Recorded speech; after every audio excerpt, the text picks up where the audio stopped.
বিসমিল্লাহির রহমানির রহিম। বসতে হবে, বসতে হবে, নাহলে কথা শুনতে পাবেন না। বসতে হবে, সবাইকে বসতে হবে। বিসমিল্লাহির রহমানির রহিম। ব্রাহ্মণবাড়িয়া জেলা কাউন্সিল উপলক্ষে আয়োজিত আজকের এই অনুষ্ঠানের সম্মানিত সভাপতি, মঞ্চে উপস্থিত বিএনপির ভাইস চেয়ারম্যান জনাব বরকতুল্লাহ ভুলু সহ ব্রাহ্মণবাড়িয়া জেলার বিভাগীয় সাংগঠনিক সম্পাদক জনাব সেলিম, জনাব মোশতাক সহ মঞ্চে উপস্থিত ইঞ্জিনিয়ার শ্যামল, জহির, সিরাজ সহ মান্নান সাহেব সহ সকল উপস্থিত সকল নেতৃবৃন্দ এবং আমার সামনে উপস্থিত জেলা বিএনপির উপজেলা পৌরসভা ইউনিয়ন থেকে আগত সকল পর্যায়ের প্রিয় নেতা কর্মী ভাইরা, আসসালামু আলাইকুম। আজকে বহু বছর পরে আবার ব্রাহ্মণবাড়িয়া জেলায় আপনাদের সামনে কথা বলার সুযোগ হচ্ছে।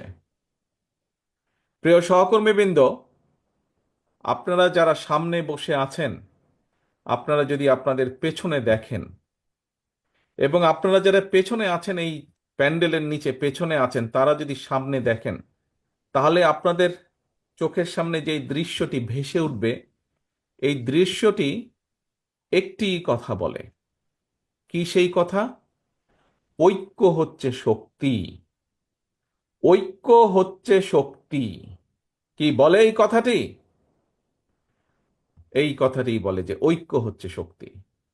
প্রিয় সহকর্মীবৃন্দ, একটি রাজনৈতিক দলের সম্মেলন কেন প্রয়োজন? সম্মেলন প্রয়োজন দলকে ঐক্যবদ্ধ করার জন্য। সম্মেলন প্রয়োজন দলকে পুনর্গঠিত বা গঠন প্রক্রিয়া এটি চলমান রাখার জন্য। সম্মেলন কেন প্রয়োজন? সম্মেলন প্রয়োজন নেতৃত্ব, নতুন নতুন নেতৃত্ব যাতে বিকশিত হয়, এই সকল কারণে সম্মেলন প্রয়োজন। প্রিয় সহকর্মীবৃন্দ, সম্মেলনের আরেকটি বড় কারণ হচ্ছে আমরা যে ঐক্যবদ্ধ। আমাদের মধ্যে মতপার্থক্য থাকতেই পারে, কিন্তু দিন শেষে দলের স্বার্থে, দলের আদর্শের স্বার্থে, সর্বোপরি দেশের স্বার্থে আমরা সকলে ঐক্যবদ্ধ। এটিই হচ্ছে সবচেয়ে বড় লক্ষ্য বা উদ্দেশ্য। প্রিয় সহকর্মীবৃন্দ, আপনারা এখানে সারাদিন অনেক বক্তব্য শুনেছেন।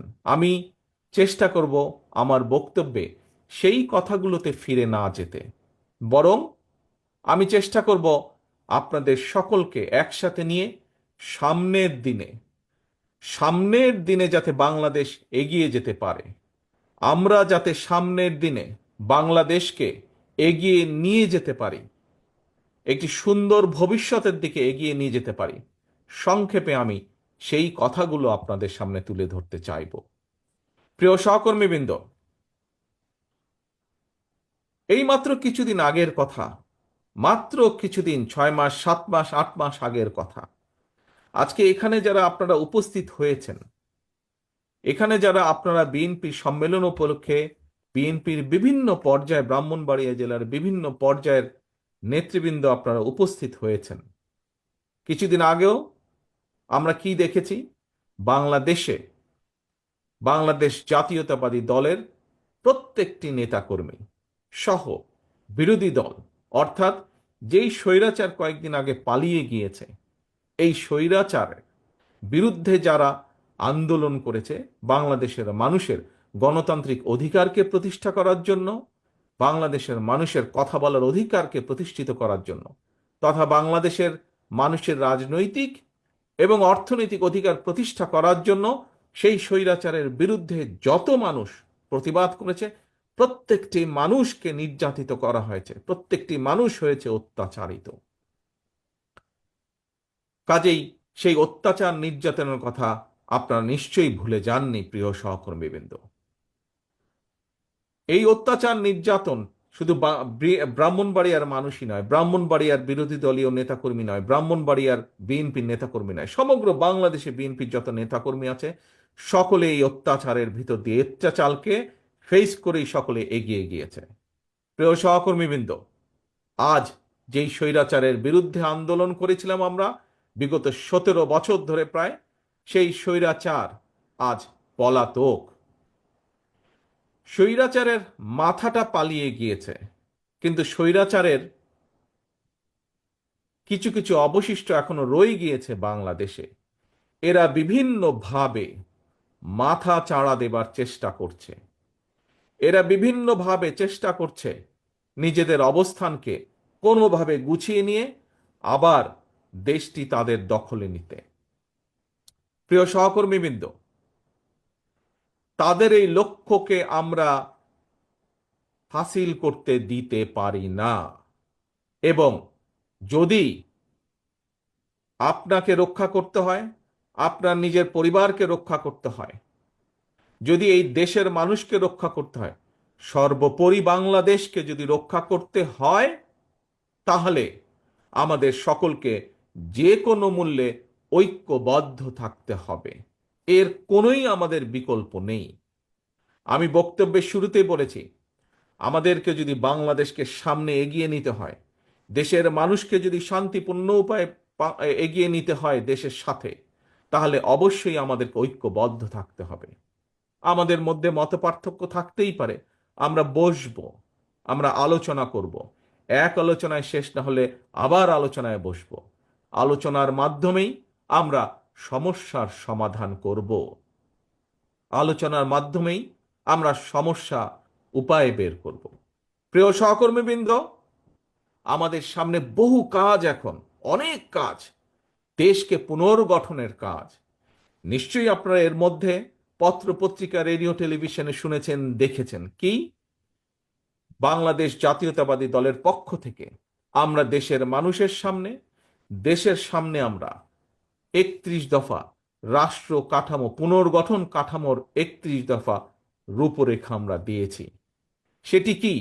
সেটির মধ্যে সংক্ষেপে যদি বলতে হয়, সেটির মধ্যে এই দেশের ভবিষ্যৎ প্রজন্ম সন্তানদের শিক্ষা ব্যবস্থাকে কিভাবে ঠিক করব তার একটি সংক্ষিপ্ত বিবরণ দেওয়া আছে। এই দেশে বেকারদের কর্মসংস্থানের জন্য আমরা কি কি করতে চাই তার কথা উল্লেখ করা আছে।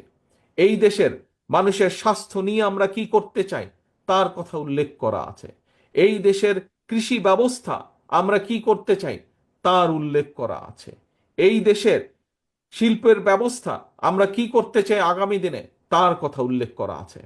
প্রিয় সহকর্মীবৃন্দ, অর্থাৎ সমগ্র দেশকে পুনর্গঠন করার জন্য কি কি করতে চায় বিএনপি, সমগ্র দেশের মানুষকে বিভিন্ন সমস্যা থেকে পর্যায়ক্রমিকভাবে বের করে আনার জন্য বাংলাদেশ জাতীয়তাবাদী দল, আপনাদের দল কি করতে চায় দেশের জন্য, সেই কথাগুলো বলা আছে।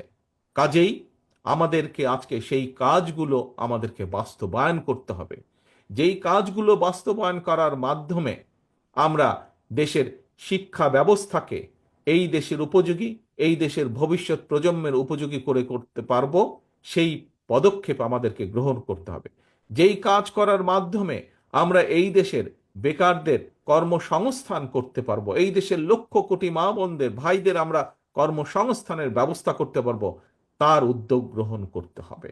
কি করে আমরা কৃষির উৎপাদন বাড়াবো, যে কৃষির উৎপাদন বাড়ানোর মাধ্যমে একদিকে যেমন আমরা কৃষকের হাতে তার দ্রব্যের ন্যায্য মূল্য পৌঁছে দিতে চাই, একইভাবে আমরা বাজারে যে জিনিসপত্রের দামের লাগামহীন গতি, সেই গতিকে আমরা টেনে ধরতে চাই। প্রিয় সহকর্মীবৃন্দ, এই দেশ 20 কোটি মানুষ, 20 কোটি মানুষের জন্য বহু কলকারখানা প্রয়োজন। 20 কোটি মানুষ, অন্তত 20 কোটি মানুষ, এই 20 কোটি মানুষের চাষাবাদের জন্য পানির প্রয়োজন, তার জন্য খাল খনন করতে হবে। আপনারা দেখেছেন কিভাবে এই জেলারই বিভিন্ন নদ নদী খালগুলো কিভাবে, খাল বিলগুলো কিভাবে ভরাট হয়ে গিয়েছে, কিভাবে ভরাট হয়ে যাবার কারণে বর্ষার মৌসুমে একদিকে যেমন বন্যা হয়, শুষ্ক মৌসুমে সেভাবে এলাকার মানুষ পানি পায় না। ঠিক এই অবস্থা বিরাজ করছে বাংলাদেশের পুরা বাংলাদেশের সবগুলো জায়গায়। সেই সমস্যার সমাধান করতে হবে আমাদের, খাল খনন করতে হবে আমাদেরকে, নদীগুলো খনন করতে হবে। এরকম আরো বহু কাজ আছে। বহু কাজ আছে আমাদের দেশকে পুনর্গঠন করার জন্য। আজকে যদি আমরা শুধুমাত্র নিজেদের স্বার্থ রক্ষার জন্য, নিজেদের স্বার্থ চিন্তা করার জন্য যদি আমরা শুধু তর্কে লিপ্ত থাকি আজ, তাহলে দেশ ধ্বংসের কিনারায় পৌঁছে গিয়েছে। সেই কিনারা থেকে দেশ পড়ে যাবে, সেই দেশকে আর উঠানো সম্ভব হবে না। আজকে যদি আমরা শুধুমাত্র নিজেদের স্বার্থ রক্ষার জন্য যদি তর্ক বিতর্কে লিপ্ত থাকি, সবচেয়ে বড় লাভবান কে হবে? সবচেয়ে বড় লাভবান হবে সেই পালিয়ে যাওয়া স্বৈরাচার, হবে সবচেয়ে বড় লাভবান। প্রিয় সহকর্মীবৃন্দ, থাকতেই পারে, প্রতিবার যেই কথাটি আমি আপনাদের সামনে বলেছি, অন্য অন্য জায়গায় আমি বলেছি, হ্যাঁ, বিভিন্ন মতামত থাকতেই পারে বিভিন্ন বিষয়ে, সেটি রাজনীতির বিষয় হোক, আগামী দিনে সংসদ কিভাবে পরিচালিত হবে সেই বিষয় হোক, আগামী দিনে সংসদের মেয়াদ কত হবে সেই বিষয়ই হোক, যে বিষয় হোক না কেন, কোন সরকারের মেয়াদ কত হবে, সংসদের মেয়াদ কত হবে, কত একজন মানুষ কতবার প্রধানমন্ত্রী হতে পারবে, এরকম বিভিন্ন বিষয় থাকতেই পারে। কিন্তু সেই বিষয়গুলো আমরা আলোচনার মাধ্যমে সমাধান করতে সক্ষম। সেই বিষয়গুলো নিয়ে যদি মাত্রা অতিরিক্ত আলোচনা করি আমরা, তাহলে রাষ্ট্র পুনর্গঠন থেকে আমরা পিছিয়ে যাব। এবং রাষ্ট্র পুনর্গঠন থেকে যদি আমরা পিছিয়ে যাই, তাহলে এই দেশ এবং দেশের মানুষ ক্ষতিগ্রস্ত হবে। প্রিয় সহকর্মীবৃন্দ, একটি কথা, একদম সিম্পল কথা, সাধারণ কথা, কি পৃথিবীর যে কোনো গণতান্ত্রিক রাষ্ট্র যদি আমরা দেখি, তাদের মধ্যেও এরকম বিভিন্ন বিষয়ের বিতর্ক থাকে, কিন্তু দিন শেষে সেই বিতর্কর বিষয়গুলো তারা জনগণের উপরে ছেড়ে দেয় এবং জনগণের মতামতের ভিত্তিতেই সিদ্ধান্ত গ্রহণ করা হয়। অর্থাৎ বিভিন্ন মতামত বিভিন্ন ব্যক্তি বা দলের পক্ষ থেকে জনগণের সামনে উপস্থাপন করা হয় এবং জনগণের কাছে সেই দায়িত্ব দেওয়া হয়, জনগণ যেটিকে গ্রহণ করবে সেটিকেই গ্রহণ হিসেবে ধরে নেওয়া হয়। এবং সেটি করার উপায় কি? সেটি করার একমাত্র উপায় হচ্ছে নির্বাচন, জাতীয় নির্বাচন। সেটি করার একমাত্র উপায় হচ্ছে কি? বিভিন্ন জায়গায় বিভিন্ন সংগঠনে, যে সকল সংগঠনে নির্বাচনের নিয়ম আছে, সেই নির্বাচনকে অনুষ্ঠিত করা। অর্থাৎ জনগণের হাতে ভোটের মাধ্যমে সেই শক্তি ফিরিয়ে দেওয়া, জনগণের হাতে ভোটের মাধ্যমে সেই বিষয় সম্পর্কে রায় গ্রহণ করা। প্রিয় সহকর্মীবৃন্দ, এই ভোট প্রদানের মাধ্যমে যেই কাজটি হয়, সেই কাজটি হলো জবাবদিহিতাকে প্রতিষ্ঠিত করা। জবাবদিহিতা। আমরা এই যে বিগত 15 বছর কি দেখেছি? 15 বছর জনগণের ভোট দেওয়ার কোনো উপায় ছিল কি? জনগণের কি ভোট দেওয়ার কোনো শক্তি বা ক্ষমতা ছিল কি? কি ভাই ছিল?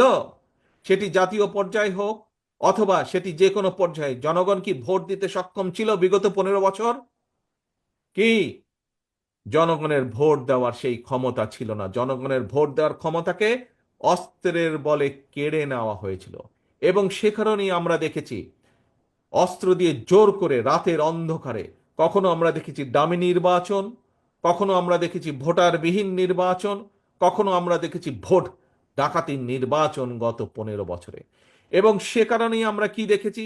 সে কারণে দেখেছি আপনাদের এলাকায় উন্নয়নের নাম করে সমগ্র বাংলাদেশে বিভিন্ন জায়গায়, খোদ রাজধানী থেকে বিভিন্ন জায়গায় উন্নয়নের নাম করে সামান্য কিছু জিনিস মানুষকে দেখিয়েছে, কিন্তু এর বিনিময়ে লক্ষ কোটি কোটি টাকা, হাজারো কোটি টাকা বিদেশে পাচার করে নিয়ে গিয়েছে তারা।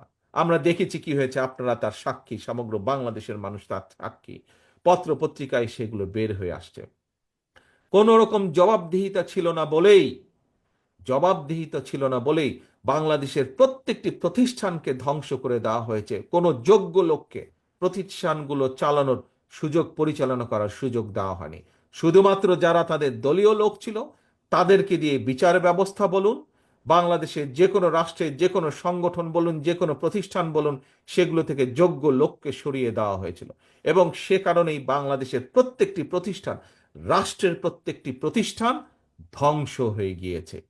প্রিয় সহকর্মীবৃন্দ, সেই শিক্ষাই বলুন, বিচার ব্যবস্থায় বলুন, নির্বাচনের ব্যবস্থায় বলুন, প্রত্যেকটি ব্যবস্থাকে আবার পুনর্গঠন করতে হবে।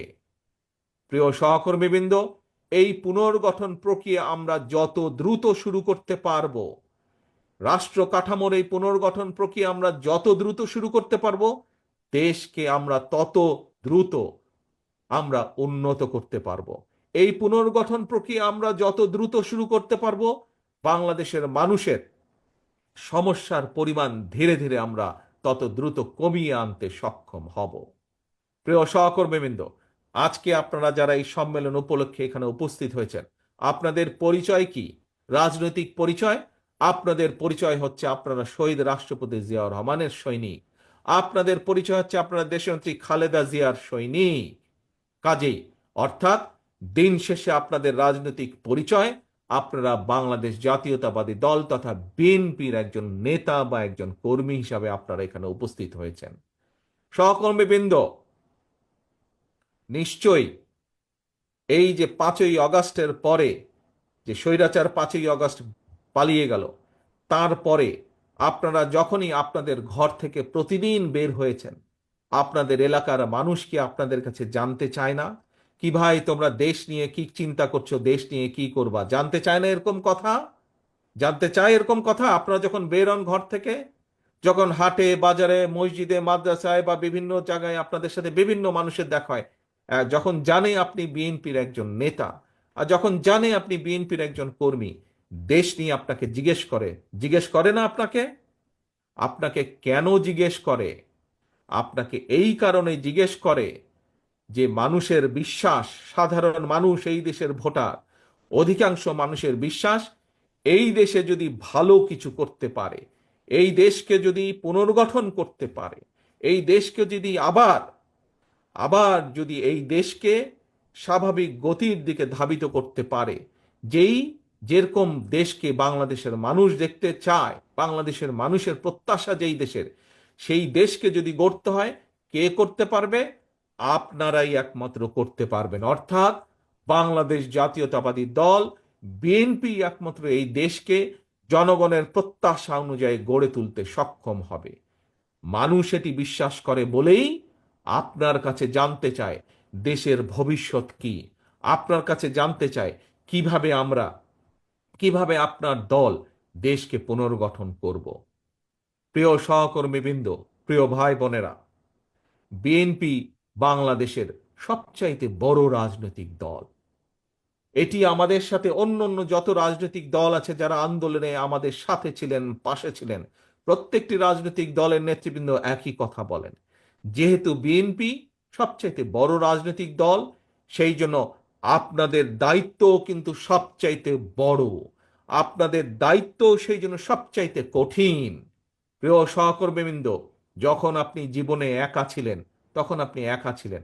আজ আপনার দায়িত্বে এসে পড়েছে, কাঁধে দায়িত্ব পড়েছে সংসারে 2 জন 5 জন 7 জন যে কয়জন মানুষ হোক, সেই মানুষের দায়িত্ব যেরকম আপনার, ঠিক একইভাবে বিএনপির একজন কর্মী হিসাবে, শহীদ জিয়া খালেদা জিয়ার একজন কর্মী হিসাবে আপনাদের দায়িত্ব সমগ্র বাংলাদেশের।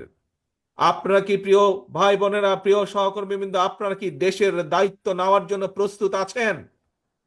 দেশের দায়িত্ব, দেশকে পুনর্গঠন করার জন্য প্রস্তুত আছেন? আছেন, ধন্যবাদ, সকলকে ধন্যবাদ। যদি এই দায়িত্ব আপনাদেরকে পালন করতে হয়, যদি এই দায়িত্ব আপনারা সঠিকভাবে পালন করতে চান, তাহলে সবচাইতে পূর্ব শর্ত হচ্ছে, 1 নম্বর শর্ত হচ্ছে, তাহলে আমাদের সকলকে যে কোনো মূল্যে ঐক্যবদ্ধ থাকতে হবে। যে কোনো মূল্যে আমাদের বিএনপির প্রতিটা নেতাকর্মীকে আমাদের ঐক্যবদ্ধ থাকতে হবে এবং ঐক্যবদ্ধ থেকে দেশের মানুষকে দিক নির্দেশনা দিতে হবে, দেশের মানুষকে পথ দেখাতে হবে, যে পথে আমরা গেলে দেশের সমস্যার সমাধানগুলো করতে পারবো। এবং বিএনপি হিসাবে দেশের মানুষ আপনাদের কাছ থেকে এই প্রত্যাশা করে, এই দায়িত্ব প্রত্যাশা করে যে বিএনপি ঐক্যবদ্ধ থাকবে। বিএনপি শুধু একাই ঐক্যবদ্ধ থাকবে না, একই সাথে বিএনপি যে সকল রাজনৈতিক দল সহ যে সকল মানুষ, যে সকল সংগঠন যাদের কাছে 1 নম্বর এজেন্ডা হচ্ছে এই দেশ এবং এই দেশের মানুষ তাদের সকলকে বিএনপি ঐক্যবদ্ধ রাখবে। আমরা তো ঐক্যবদ্ধ থাকবই। দেশনেত্রী খালেদা জিয়ার নেতৃত্বে আমরা সকলে ঐক্যবদ্ধ থাকব। একই সাথে বিএনপি হিসাবে আমাদের দায়িত্ব হচ্ছে দেশের বাকি সকল মানুষকে ঐক্যবদ্ধ থাকা। এই যে দেখুন, আপনারা আজকে সকলে মিলে ঐক্যবদ্ধ হয়ে একটি সম্মেলন অনুষ্ঠানে একত্রিত হয়েছেন, দেখুন কত সুন্দর লাগছে। শুধু সুন্দরই লাগছে না, কত বৃহৎ একটি সম্মেলন অনুষ্ঠান আজকে এখানে অনুষ্ঠিত হচ্ছে, কত শান্তিপূর্ণ একটি অনুষ্ঠান এখানে অনুষ্ঠিত হচ্ছে। এবং এর ক্রেডিট, এর কৃতিত্ব শুধু যে যারা মঞ্চে ওই নেতৃবৃন্দ বসেছে তাদের একার না, বরঞ্চ আমি মনে করি আজকে যে এই সুন্দরভাবে যে সম্মেলনটি অনুষ্ঠিত হচ্ছে, এর মূল কৃতিত্ব হচ্ছে প্যান্ডেলের নিচে আমার যে সকল নেতাকর্মী বসে আছেন, শান্তিপূর্ণভাবে বসে আছেন, আপনাদের প্রত্যেকের কৃতিত্ব হচ্ছে আজকের এই সম্মেলনকে সফল করার। প্রিয় সহকর্মীবৃন্দ, আমরা একটি রাজনৈতিক দল হিসাবে আমাদের বক্তব্য থাকবে দেশকে নিয়ে। রাজনৈতিক দল হিসাবে আমাদের আদর্শ থাকবে দেশের মানুষের কিভাবে ভালো করা যায়। রাজনৈতিক দল হিসাবে আমাদের দায়িত্ব থাকবে দেশের মানুষের ভালো কিছু চিন্তা করা, সামনের দিকে এগিয়ে নিয়ে যাওয়া দেশকে। থাকতে পারে অন্য দলের সাথে আমাদের মতপার্থক্য, আমরা সেই দলগুলোকে সাথে নিয়ে বসবো, আলোচনা করব, কিন্তু দিন শেষে আমাদেরকে মনে রাখতে হবে, আমরা যাই বলি না কেন, আমরা যাই করি না কেন, সমর্থন আসতে হবে জনগণের পক্ষ থেকে, সমর্থন আসতে হবে জনগণের কাছে থেকে। প্রিয় সহকর্মীবৃন্দ, সেজন্যই আমি একটি কথা বলি, আমাদেরকে থাকতে হবে জনগণের সাথে, আমাদেরকে রাখতে হবে জনগণকে সাথে। কারণ জনগণ আছে বলেই আমরা আছি। এই যে আমরা বলি বিএনপি এত বড় দল, কেন বলি এই কথাটি? কারণ বাংলাদেশের বৃহৎ জনগোষ্ঠী এই দলকে সমর্থন করে বলেই এটিই হচ্ছে আমাদের শক্তি, জনগণের শক্তি, জনগণের ঐক্যই হচ্ছে বিএনপির শক্তি। যেহেতু জনগণ আমাদের সাথে আছে, জনগণের সাথে আমরা আছি, যেহেতু জনগণ আমাদের পেছনে আছে, যেহেতু জনগণ আমাদের কাছে প্রত্যাশা করছে, জনগণ সমর্থন দিচ্ছে, সেই জন্যই বিএনপি আজ বাংলাদেশের সর্ববৃহৎ দল। একটু আগে যেই কথাটি বললাম, আবারও আপনাদের সামনে সেই কথাটি বলতে চাই। বৃহৎ দল হিসাবে আমাদের দায়িত্ব হচ্ছে বড়, বৃহৎ দল হিসাবে আমাদের দায়িত্ব হচ্ছে গুরুত্বপূর্ণ। এখানে উপস্থিত প্রত্যেকটি মানুষের, প্রত্যেকটি নেতাকর্মীর দায়িত্ব হচ্ছে অনেক বড়, প্রত্যেকটি নেতাকর্মীর দায়িত্ব হচ্ছে অনেক গুরুত্বপূর্ণ। প্রিয় সহকর্মীবৃন্দ, প্রিয় আমার নেতৃবৃন্দ, আপনারা হয়তো কেউ বলতে পারেন নিজের মনে মনে, আরে ভাই, আমি তো ইউনিয়নের একটা নেতা, আমার কি দায়িত্ব? No, no, no.